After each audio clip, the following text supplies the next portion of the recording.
इस वीडियो में हम लोग डिस्कस करेंगे पब्लिक इंटरेस्ट लिटिगेशन, जिसको हम हिंदी में जनहित याचिका के नाम से भी जानते हैं। तो देखिए, जो पीआईएल का जो कॉन्सेप्ट है वो वैसे तो यूएसए में 1960 के आसपास जो है वो डेवलप हुआ, ओरिजिनेट हुआ। देखिए, ज़्यादातर जो आपको कॉन्सेप्ट देखने को मिलेगा वो यूएसए में इसलिए देखने को मिलेगा क्योंकि यूएसए जो है एक बहुत पुरानी डेमोक्रेसी है, one of the oldest democracy है अमेरिका की। तो इसीलिए जो है ज़्यादातर जो भी ऐसे टर्म्स होते हैं ये आपको यूएसए से ही ओरिजिनेट जो होते हुए दिखेंगे। तो 1960 के आसपास जो है ये पीआईएल का जो कॉन्सेप्ट है ये ओरिजिनेट हुआ यूएसए में।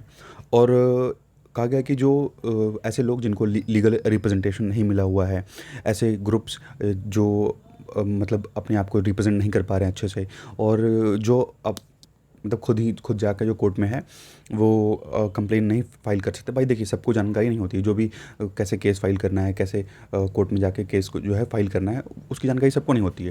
भाई जो पढ़ा लिखा आदमी भी है वो भी वकील करता है, उसके थ्रू जो जाता है तो प्रोसीजर्स होते हैं। तो जब एक पढ़े लिखे हुए आदमी को भी दिक्कत होती है, तो जो ऐसे लोग जो पढ़े लिखे नहीं हैं, अनएडुकेटेड हैं, तो उन लोगों को तो और प्रॉब्लम्स जो है फेस करना पड़ता है इस चीज़ के लिए। तो इसीलिए जो है ये पब्लिक इंटरेस्ट लिटिगेशन का जो कॉन्सेप्ट है, यानी उनके बिहाफ पे जो है कोई और भी उनकी जो कंप्लेन है वो कोर्ट तक पहुंचा सकता है। तो यहाँ 1960 में जो है यूएसए में ये कॉन्सेप्ट हमें देखने को मिलता है। तो ऐसी पॉपुलेशन या ऐसे लोग जो न्याय है उसको उनको न्याय नहीं मिल पा रहा है, तो उनके बिहाफ पे जो है कोई और पर्सन जो है वो उनके बिहाफ पे कंप्लेन जो है केस जो है वो फाइल कर सकता है, पीएल जो है वो फाइल कर सकता है। बशर्ते ये कि जो भी केस फाइल किया जा रहा है वो लोगों के इंटरेस्ट में होना चाहिए, वो पब्लिक इंटरेस्ट से रिलेटेड होना चाहिए। ठीक है, इसलिए इसको पब्लिक इंटरेस्ट लिटिगेशन कहा जाता है। देखिए, हमारे इंडिया में ये कॉन्सेप्ट आपको 1980 के आसपास देखने को मिलेगा। देखिए, 1979 में क्या हुआ था कि एक महिला वकील थी, कपिला हिंगुरानी। ठीक है, तो कपिला हिंगुरानी जी जो हैं, जिनको हम मदर ऑफ़ पीआईएल के नाम से भी जानते हैं, तो ये इन्होंने देखा कि जो बिहार में कुछ प्रिजनर्स थे, जो कुछ कैदी थे, उनकी कंडीशन बहुत ख़राब थी। क्योंकि वहाँ पे कई कई कैदी ऐसे बंदे थे जो जिनको सज़ा जो है, मतलब जो क्राइम किए थे उसकी सज़ा मैक्सिमम 2 या 3 साल थी, लेकिन वहाँ वो 4 साल 5 साल से बंद थे। ठीक है, तो उस क्राइम के लिए उनको 2 या 3 साल की सज़ा मिलती ज़्यादा से ज़्यादा, लेकिन वहाँ पे वो 4 से 5 साल की सज़ा काट चुके थे, उसके बाद भी उनको अभी छोड़ा नहीं गया था। तो इसीलिए जो है कपिला हिंगुरानी जी के द्वारा केस जो है वो फाइल किया जाता है सुप्रीम कोर्ट में। और उस समय जज रहते हैं पी एन भगवती जी। तो ये इसकी सुनवाई करते हैं, और इस केस को फाइल किया जाता है अंडर द नेम हुसैनरा खातून। ठीक है, तो हुसैनरा खातून के नाम के अंडर में जो है ये केस फाइल होता है, हुसैनरा खातून वर्सेस स्टेट ऑफ बिहार। ठीक है, तो यहाँ से जो है पीआईएल का कॉन्सेप्ट को देखने को मिलता है इंडिया में। उसके बाद देखिए, जस्टिस जो वी आर कृष्णन अय्यर हैं और पीएन भगवती जी हैं, ये इनको इम्पोर्टेंट पायनियर माना जाता है पीआईएल का जो कॉन्सेप्ट है उसको लाने के लिए। ठीक है, तो पीआईएल को हम कई नाम से जानते हैं, जैसे सोशल एक्शन लिटिगेशन भी बोलते हैं, सोशल इंटरेस्ट लिटिगेशन, या क्लास एक्शन लिटिगेशन भी बोल सकते हैं इसको। ठीक, अब बात करते हैं क्या मीनिंग है पीआईएल की। तो देखिए, पीआईएल जो है, जो पहले से जब पीआईएल नहीं था तो उस टाइम कॉन्सेप्ट था लोकस स्टैंडी का। लोकस स्टैंडी का कॉन्सेप्ट ये होता है, जैसे अगर मान लीजिए अगर आपका कोई राइट का वॉल्यूशन हुआ है, या आप जो है अपने किसी केस की, मतलब अपने किसी समस्या को लेकर केस सुप्रीम कोर्ट या हाई कोर्ट में केस करना चाहते हैं, तो वो लोकस स्टैंडी है, यानी कि हम हमारा ही हमें प्रॉब्लम है, सिर्फ हमें। ठीक है, तो हम अपनी प्रॉब्लम लेकर जो है वो कोर्ट में जा रहे हैं, तो वो लोकस स्टैंडी का कॉन्सेप्ट है। ठीक है, कि मान लीजिए कि जैसे ज़मीन का विवाद हो गया, या कोई घरेलू विवाद हो गया, या कोई लड़ाई झगड़ा हो गया, तो उस चीज़ को हम लेके, भाई उस मैटर में हम खुद इन्वॉल्व हैं, तो हम उसको लेके जा रहे हैं कोर्ट में जो केस करते हैं, तो वो लोकस स्टैंडी कॉन्सेप्ट में आ जाएगा। लेकिन यहाँ पे लोकस स्टैंडी का जो कॉन्सेप्ट है वो रिवर्स किया गया थ्रू पीआईएल। ठीक, क्योंकि पीआईएल में क्या था, आप अपने लिए नहीं, आप जन के हित के लिए, ठीक है, लोगों के हित के लिए, जनहित याचिका इसके लिए बोलते हैं इसको, क्योंकि आप जन के हित के लिए जो है आप याचिका दायर कर सकते हैं। ठीक है, पब्लिक इंटरेस्ट के लिए आप लिटिगेशन जो है वो फाइल कर सकते हैं। ठीक है, तो देखिए, according to this rule only that person whose right are infringe. ठीक है, तो लोकस स्टैंडी कहता था कि जिस पर्सन का राइट का वॉल्यूशन हुआ है, सिर्फ वही जो है वो कोर्ट जा सकता है। ठीक, लेकिन इस रूल को जो है चेंज किया गया थ्रू पीआईएल। अब आप दूसरे लोगों के राइट के लिए भी जो है आप पीआईएल फाइल कर सकते हैं सुप्रीम कोर्ट में, बशर्ते बस ये है कि वो राइट जो है वो एक लोगों का उससे भला होना चाहिए। ठीक, मतलब जो भी आप जिसके लिए फाइल कर रहे हैं उससे एक पर्टिकुलर कम्युनिटी या पर्टिकुलर ग्रुप का जो है भला होना चाहिए। Under the PIL any public spirited citizen और ए सोशल ऑर्गेनाइजेशन, तो चाहे कोई भी एक आम सिटीजन ही क्यों ना हो, या कोई सोशल ऑर्गेनाइजेशन क्यों ना हो, वो डायरेक्ट जो है वो कोर्ट जा सकता है for the enforcement of fundamental right. किसी भी पर्सन के, मान लीजिए कोई भी पर्सन है, वो अगर वो उसको न्याय नहीं मिला है तो उसको लेकर के जा सकता है, या साथ ही साथ एक ग्रुप ऑफ पर्सन्स हैं, ठीक है, तो उसको भी लेकर के जाया जा सकता है, ठीक है। तो enforcement of right of any person और group of person who because of their poverty, ठीक है, तो गरीबी के कारण या वो सोशली या इकोनॉमिकली डिसएडवांटेज पोजीशन में है, तो उस वजह से जो है वो अप्रोच नहीं कर पा रहे हैं, कोर्ट में नहीं जा पा रहे हैं वो लोग, तो उनके बिहाफ पे जो है जो ग्रुप ऑफ कुछ सिटीजन्स होंगे या एक्टिविस्ट्स होंगे वो जो है जा सकते हैं और केस फाइल कर सकते हैं। Thus, in a PIL, any member of the public having sufficient interest can approach to the court for enforcing the rights of the other person and redressal of a common grievance। तो ठीक है, तो उनकी जो समस्याएं हैं उनको लेकर के पीआईएल फाइल किया जा सकता है। कोई भी पर्सन अगर अफेक्टेड है, अगर कोई ग्रुप ऑफ पर्सन है वो अफेक्टेड हैं, ठीक है, तो वो मान लीजिए असमर्थ है भाई, कोर्ट के नॉर्मली देखिए जो कोर्ट में जो भी केसेस चलते हैं, फाइल करने का तरीका, उसके पास पैसा नहीं है, कैसे वकील करेगा वो, तो ढेर सारी समस्याएं होती हैं। तो उस समय क्या होगा कि जो पढ़ा लिखा व्यक्ति है या जो एक्टिविस्ट है, तो वो जाके जो है वो उसके बिहाफ पे वो पिटिशन जो है फाइल कर सकता है, पीआईएल जो है वो फाइल कर सकता है। देखिए, सुप्रीम कोर्ट के द्वारा जो है पीआईएल को डिफाइन किया गया है, a legal action initiated in a court of law of the enforcement of public interest और जनरल इंटरेस्ट, ठीक है। तो मान लीजिए आप कोई पब्लिक इंटरेस्ट हो या कोई जनरल इंटरेस्ट हो, ठीक है, इन विच पब्लिक और a class of community have pecuniary interest or some interest by which their legal rights or liabilities are affected। तो मान लीजिए, देखिए ऐसे राइट्स, ऐसे अधिकार जहाँ पे लोगों का जो हित है वो इन्वॉल्व है, लोगों का जो एक इंटरेस्ट है वो इन्वॉल्व है, तो आप लोगों के इंटरेस्ट के लिए, लोगों के फ़ायदे के लिए जो है आप सुप्रीम कोर्ट या हाई कोर्ट में पीआईएल फाइल कर सकते हैं, ठीक है। लोगों के हित के लिए, पब्लिक के इंटरेस्ट के लिए ही फाइल किया था। तो देखिए, पीआईएल जो है बहुत कंपलसरी है, नेसेसरी है रूल ऑफ लॉ को मेंटेन करने के लिए, ठीक है। तो रूल ऑफ लॉ को मेंटेन करने के लिए जो पीआईएल नेसेसरी है।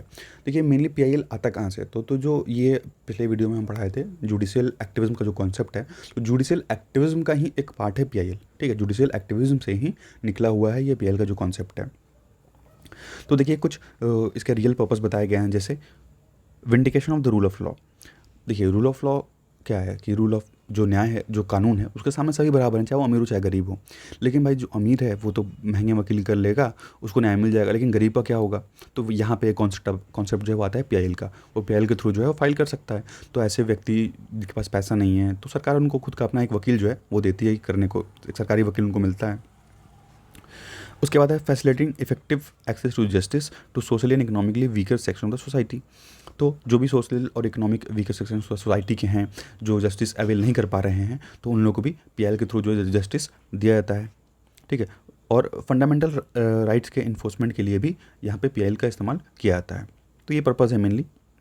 अब कुछ फीचर्स देख लेते हैं, क्या फीचर्स हैं पीआईएल के। तो देखिए, PIL is a strategic arm of the legal aid movement and is intended to bring justice within the reach of poor masses, ठीक है। तो लोगों के बीच में, यानी जो गरीब तबके के लोग हैं, जो जस्टिस को अवेल नहीं कर पा रहे हैं, तो उन लोगों को जस्टिस दिलाने के लिए जो है ये पीआईएल का जो यूज़ है वो किया जाता है। PIL is a totally different kind of litigation from ordinary. देखिए, जो ऑर्डिनरी लिटिगेशन है, यानी जो नॉर्मल लिटिगेशन है, उससे बहुत ही डिफरेंट है हमारा पीआईएल, ठीक है। तो ऑर्डिनरी लिटिगेशन में क्या होता है कि मान लीजिए कि वहाँ पे दो पर्सन इन्वॉल्व होते हैं, जैसे कि दो पार्टी है, ठीक है। तो एक पक्ष का हो गया, एक विपक्ष का हो गया, तो दोनों आपस में लड़ते हैं। मान लीजिए ज़मीन का मैटर हो गया या लड़ाई झगड़े का मैटर हो गया, कोई भी ऐसा मैटर हो गया, तो वहाँ पर दोनों आपस में लड़ते हैं, एक दूसरे के खिलाफ जो है केस लड़ते हैं। लेकिन यहाँ पे पीआईएल में ऐसा नहीं है। पीआईएल में क्या है, एक कॉमन ग्रुप ऑफ इंटरेस्ट को लेकर के आप जो है सुप्रीम कोर्ट या हाई कोर्ट में जा रहे हैं, ठीक। तीसरा देखिए, PIL is brought before the court not for the purpose of enforcing right of one individual against another, ठीक है। तो PIL में ऐसा नहीं है कि एक दूसरे के खिलाफ जो है अपने राइट का इन्फ्रिजमेंट हुआ है तो आप एक दूसरे के खिलाफ जो है वो अपना अधिकार मांग रहे हैं कोर्ट में, ठीक है। यहाँ ऐसा नहीं है, as it happen in the case of ordinary. लेकिन ऑर्डिनरी लिटिगेशन में क्या होता है कि आप जो है अपने, अगर आपका राइट दूसरे पर्सन की वजह से वॉयलेट हो रहा है, तो वहाँ पे आप उससे जो है अपना कोर्ट्स राइट जो है मांगते हैं। और भाई मान लीजिए जैसे कोई प्रॉपर्टी का मैटर है, तो प्रॉपर्टी के मैटर में आप जाके केस लड़ेंगे और दूसरा भी होगा, वो भी कंप्लेन करेगा, आप भी कंप्लेन किया, तो आप दोनों जो है कोर्ट में केस लड़ रहे हैं, उसमें से एक ही जीतेगा। तो वहाँ आपका अपना खुद का इंटरेस्ट इन्वॉल्व है, ना कि वहाँ पे कोई पब्लिक इंटरेस्ट नहीं इन्वॉल्व है, यहाँ लोगों का हित नहीं हो रहा है, वहाँ सिर्फ आपका अपना खुद का इंटरेस्ट है, ठीक है। चौथा है PIL demand that violation of constitutional and legal rights of large numbers of people who are poor, ignorant और सोशली इकोनॉमिकली डिसएडवांटेज। तो ऐसे लोग जो गरीब हैं या जिनको इग्नोर कर दिया गया है या सोशली या इकोनॉमिकली वो लोग डिसएडवांटेज हैं, बैकवर्ड क्लास के हैं, तो ऐसे लोगों को जो है एक लीगल रेमेडी जो है प्रोवाइड किया सके, उनको भी न्याय मिल सके, इसलिए जो है ये पीआईएल है। ठीक है, तो घुमा फिरा के देखिए आपको ज़्यादातर जो पॉइंट्स देखने को मिलेंगे फीचर्स में वो सेम ही देखने को मिलेंगे। ठीक है, पब्लिक इंटरेस्ट के लिटिगेशन के लिए हम फाइल कर रहे हैं भाई, पब्लिक लोगों के हित के लिए हम याचिका दायर कर रहे हैं, तो घुमा फिरा के आपको हर जगह यही चीज़ें मिलेंगी इसमें। तो PIL is essentially a cooperative effort on the part of the petitioner, the state और the public authority and the court to secure observance of the constitution और legal right, benefit and privilege conferred upon the vulnerable sections of the community and to reach social justice to them। तो ऐसे section of society के लोग, ऐसे लोग जो justice avail नहीं कर पा रहे हैं, जो किसी कारणवश गरीबी की या वो कॉन्स्टिट्यूशनल बैकवर्ड हैं, सोशली बैकवर्ड हैं, उनके पास इतना पैसा नहीं है कि कोर्ट में जाके वो केस दायर कर सकें, लड़ सकें। भाई केस लड़ने में पैसा तो खर्चा होता ही है, तो वो अगर ऐसा नहीं है तो मतलब सीधी बात है वो जस्टिस को अवेल नहीं कर पाएंगे, तो इसीलिए ये पीआईएल है। ठीक है, तो उसके थ्रू जो है वो जाके भाई उनको जो है सरकारी वकील, उनके पास पैसा नहीं होगा तो सरकार जो है उनको एक गवर्नमेंट एडवोकेट जो है वो प्रोवाइड करवाएगी यहाँ पे। In PIL, litigation is undertaken for the purpose of redressing public injury, enforcing public duty. ठीक है, तो मान लीजिए लोगों को कोई नुकसान हुआ है तो उसको इन्फोर्स कराने के लिए पीआईएल का यूज़ किया जाता है, या पब्लिक ड्यूटी, कोई पब्लिक सर्वेंट है वो अपनी पब्लिक ड्यूटी नहीं कर रहा है तो वहाँ पे भी उसको इन्फोर्स कराने के लिए, लोगों के हित में जो काम है उसको कराने के लिए। ठीक है, तो protecting social collective diffuse rights and interest और विंडिकेटिंग पब्लिक इंटरेस्ट। ठीक है, तो जहाँ भी पब्लिक इंटरेस्ट इन्वॉल्व होगा, ठीक है, जहाँ भी पब्लिक इंटरेस्ट इन्वॉल्व होगा वहाँ पे लिटिगेशन फाइल किया सकता है on the behalf of somebody else. ठीक है, किसी और के बिहाफ पे जो है हम फाइल कर सकते हैं लिटिगेशन, अगर वहाँ पे पब्लिक लोगों का इंटरेस्ट इन्वॉल्व है तो ही कर सकते हैं। ठीक है, in PIL role held by the court is more assertive than in traditional action. It is creative rather than passive and it assumes a more positive attitude in determining act। तो ठीक है, जो ट्रेडिशनल आपको जो litigation देखने को मिलेगा, तो जैसे हम बताया कि ट्रेडिशनल लिटिगेशन में क्या होता है कि आपका अपना खुद का इंटरेस्ट इन्वॉल्व होता है। ठीक है, तो आप अपने फ़ायदे के लिए आप केस लड़ रहे हैं, कर रहे हैं, सब कुछ कर रहे हैं, तो ये अलग हो गया। ठीक है, और एक लोगों के लिए कर रहे हैं तो एक पॉजिटिव एटीट्यूड है। ठीक है, तो आप लोगों के लिए जो है वहाँ पे केस लड़ रहे हैं तो एक पॉजिटिव एटीट्यूड हो गया, आपने पीआईएल फाइल किया है। ठीक है, अगला पॉइंट है, दो in PIL court enjoys a degree of flexibility unknown to the trial of the traditional private law litigation, whatever the procedure adopted by the court it must be procedure known to the judicial tenets and characteristics of a judicial proceedings. देखिए अब मान लीजिए कि ऐसे हमारे fundamental rights हैं, तो अगर फंडामेंटल राइट्स हमारे वॉलेट हो रहे हैं तो हम डायरेक्टली सुप्रीम कोर्ट या हाई कोर्ट जा सकते हैं, क्योंकि वो तो हमारा फंडामेंटल राइट है। लेकिन आप ये क्या क्या आप सुप्रीम कोर्ट या हाई कोर्ट नहीं जा सकते कि भाई पीआईएल भी हमारा एक फंडामेंटल राइट है। ठीक है, पीआईएल आपका एक फंडामेंटल राइट नहीं है, वो कोर्ट के ऊपर होता है।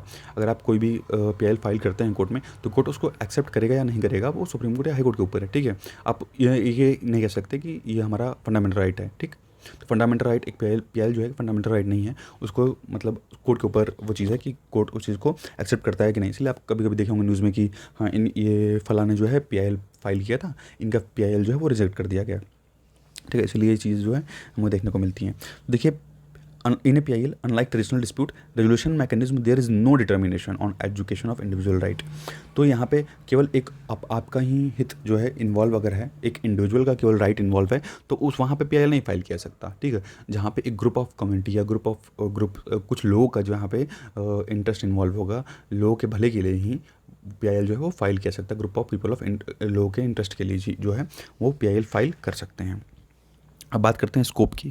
तो देखिए 1988 में सुप्रीम कोर्ट जो है गाइडलाइन जारी करती है। ठीक है, और उसमें बताती है कि इस चीज़ों में जो है पीआईएल जो है आप फाइल कर सकते हैं। तो जैसे देखिए मान लीजिए बॉन्डेड लेबर मैटर्स हैं, यानी कुछ मजदूर ऐसे हैं मान लीजिए जिनसे काम करवाया जा रहा है, उनको पैसा नहीं दिया जा रहा है, उनको टाइम से सैलरी नहीं दिया जा रहा है, जो मिनिमम वेज है वो नहीं उनको दिया जा रहा है। ठीक है, या इनको हम बॉन्डेड लेबर यानी बंधुआ मजदूर जिनको बोलते हैं, बंधुआ मजदूर। ठीक है, काम करवाया जा रहा है लेकिन पैसा नहीं दिया जा रहा है, तो ऐसे मैटर में पीआईएल फाइल किया सकता है। फिर नेग्लेक्टेड चिल्ड्रन, ठीक है, जो ऐसे बच्चे हैं जिनको नेग्लेक्ट कर दिया गया, जैसे कि आप देखेंगे जो छोटे छोटे बच्चे हैं वो रोड वगैरह पे जो है बेगिंग करते हैं, तो ऐसे कंडीशन में भी वहाँ पे भी आप पीआईएल जो है फाइल कर सकते हैं। उसके बाद मिनिमम वेज जो है नहीं पेमेंट किया जा रहा है वर्कर्स को, जो मजदूर हैं उनको मिनिमम वेज नहीं पे किया जा रहा है, उनका एक्सप्लॉयटेशन किया जा रहा हो। ठीक है, तो ऐसे टाइम पे जो है आप यहाँ पे पीआईएल जो है फाइल कर सकते हैं। Petitions from jails complaining for harassment. अब देखिए जेल में भी मान लीजिए किसी का हरासमेंट हो रहा है, या कोई किसी को मान लीजिए कि सज़ा केवल उस क्राइम का केवल 3 साल है, लेकिन वो 5 साल 6 साल से जो है वहाँ सज़ा काट रहा है, तो वहाँ पे पीआईएल जो है फाइल किया सकता है। ठीक है, तो किसी की जेल में डेथ हो जाती है, मृत्यु जेल में हो जाती है, या किसी को कहीं जेल में इधर उधर ट्रांसफ़र किया जा रहा है, या स्पीडी ट्रायल के लिए भी पीआईएल जो है वो फाइल किया सकता है, केस को जल्दी बढ़ाने के लिए भी स्पीडी ट्रायल। ठीक है, जैसे हम बताया ना कि अब मान लीजिए सज़ा उसको उस क्राइम के लिए केवल 4 साल होती, मैक्सिमम सज़ा उसमें 4 साल थी, कोई भी क्राइम है, लेकिन वो 5 साल से जेल में है, तो भाई वो तो अपना सज़ा पूरा कर चुका है ना, तो वहाँ पे स्पीडी ट्रायल के लिए हम केस जो है फाइल कर सकते हैं। तो मान लीजिए कि अगर पुलिस आपका केस रजिस्टर नहीं करती है, ठीक है, आप थाने में गए, वहाँ पे पुलिस आपका केस रजिस्टर नहीं कर रही है, या पुलिस आपका हैरेसमेंट कर रही है, या पुलिस की कस्टडी में किसी की डेथ हो जाती है, मृत्यु हो जाती है, ठीक है, तो ऐसे टाइम पे भी पीआईएल फाइल किया सकता है।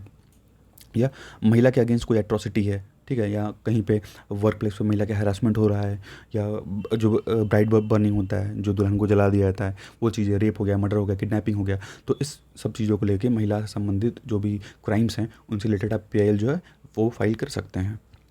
Petition complaining of harassment of torture of villages by co villages और by police from person belonging to schedule caste. तो मान लीजिए वो एससी हों या एसटी ट्राइब्स या जो इकोनॉमिकली बैकवर्ड क्लासेस के लोग हैं, अगर उनका हरासमेंट किया जा रहा है, गांव के लोगों के द्वारा किया जा रहा है, या पुलिस के द्वारा किया जा रहा है, किसी के द्वारा भी किया जा रहा है, तो यहाँ पे पीआईएल जो है फाइल किया जा सकता है। Petition pertaining to environmental pollution. अब देखिए जो इन्वायरमेंटल पोल्यूशन है हमारा, जैसे गंगा नदी हैं, वो देखेंगे तो धीरे धीरे भाई पोल्यूट हो रही हैं। अब तो मान लीजिए कई जो योजनाएं वो चल रही हैं, तो ऐसे इन्वायरमेंटल पोल्यूशन के लिए जो इंडस्ट्रीज वगैरह हैं जो ज़्यादा वेस्ट जनरेट कर रही हैं, ठीक है, disturbance of ecological balance, drugs, food alteration, यानी खाने में जो मिलावट वगैरह होती है उस चीज़ को लेकर के, ठीक है, हमारे जो हेरिटेज और कल्चर हैं उनको मेंटेन करने के लिए, ठीक है, और फॉरेस्ट और वाइल्ड लाइफ के बेटरमेंट के लिए आप जो है पीआईएल फाइल कर सकते हैं। ठीक, उसके बाद जो राइट विक्टिम्स हैं, तो राइट विक्टिम्स के लिए पिटिशन फाइल किया जा सकता है। ठीक है, फैमिली पेंशन, ठीक है, जहाँ पे फैमिली पेंशन का मैटर इन्वॉल्व है वहाँ पे भी पीआईएल जो है वो फाइल किया जा सकता है। अब देखिए ये तो हम जान गए कि कहाँ कहाँ किस किस कंडीशन में हम पीआईएल फाइल कर सकते हैं, तो उससे भी इंपॉर्टेंट ये जानना है कि कहाँ पे पीआईएल फाइल नहीं किया सकता। ठीक, कहाँ पे हम पीआईएल फाइल नहीं कर सकते हैं। जहाँ पे मान लीजिए आपका मकान मालिक से आपका झगड़ा है, किराएदार मकान मालिक हैं, उनसे आपका झगड़ा चल रहा है मकान मालिक से, तो वहाँ पे आप पीआईएल कोई फाइल नहीं कर सकते। ठीक है, या आपके अपने खुद के पेंशन और या ग्रेजुएटी जो है उससे रिलेटेड कोई मैटर है, तो यहाँ पे भी पीआईएल आप फाइल नहीं कर सकते। या आप सेंटर और स्टेट गवर्नमेंट के खिलाफ जो डिपार्टमेंट है या जो लोकल बॉडीज़ हैं वहाँ भी पीआईएल फाइल नहीं कर सकते, एक्सेप्ट जो अभी तक हम डिस्कस किए 10 पॉइंट 1 से लेकर 10 से जो हम डिस्कस किए, तो उन चीज़ों को छोड़ करके बाकी और कोई मैटर होगा तो उसमें आप सेंट्रल और स्टेट गवर्नमेंट के खिलाफ जो है पीआईएल फाइल नहीं कर सकते। बाकी जो 10 मैटर अभी तक बताया है, जैसे बॉन्डेड लेबर ओवर ये सब चीज़ें, तो उस मैटर में आप पीआईएल फाइल कर सकते हैं वहाँ पे सरकार के खिलाफ, लेकिन उस 10 मैटर के अलावा कोई और मैटर है तो यहाँ पे आप सरकार के खिलाफ जो है पीआईएल फाइल नहीं कर सकते।